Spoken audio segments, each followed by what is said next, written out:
నిజంగా చెప్తున్నాను, జీవితంలో మీరు డబ్బు సంపాదించడమే మీ ప్రధాన ధ్యేయం అయితే, నువ్వు వెస్టేలో డబ్బు సంపాదించడం చేత కాకపోతే బాగా అర్థం చేసుకోండి.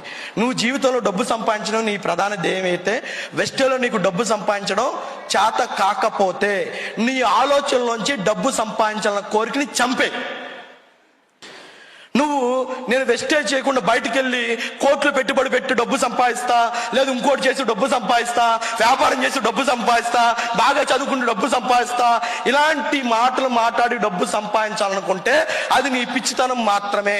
ఒరే బాబు, రూపాయి పెట్టుబడి లేని వ్యాపారంలోనే నువ్వు లక్షలు సంపాదించలేకపోతే లక్షలు పెట్టుబడి పెట్టి నువ్వేం పీకుతావయ్యా? నాకు అర్థం కాదు. ఇక్కడ చదువుతో సంబంధం లేదు, ఇది వాస్తవం, ఇది 100% వాస్తవం. నువ్వు ఇక్కడ డబ్బుతో సంబంధం లేదు, పెట్టుబడితో సంబంధం లేదు, ఏరియాతో సంబంధం లేదు, వయసుతో సంబంధం లేదు.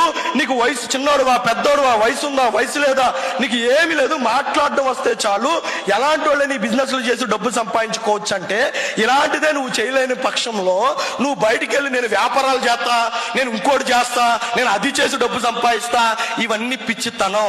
మిత్రులారా, మనలాంటి మిడిల్ క్లాస్ వాళ్ళకి, మనలాంటి పేదవాళ్ళకి వెస్టేజ్ అనే ఒక గొప్ప వరం. నీ తలరాత మార్చుకోవడానికి, నీ ఫ్యామిలీ తలరాత్రులు మార్చడానికి, నీ పిల్లల తలరాత్రులు మార్చడానికి ఈ రోజు దొరికినటువంటి ఒక గొప్ప వరమే వెస్టేజ్.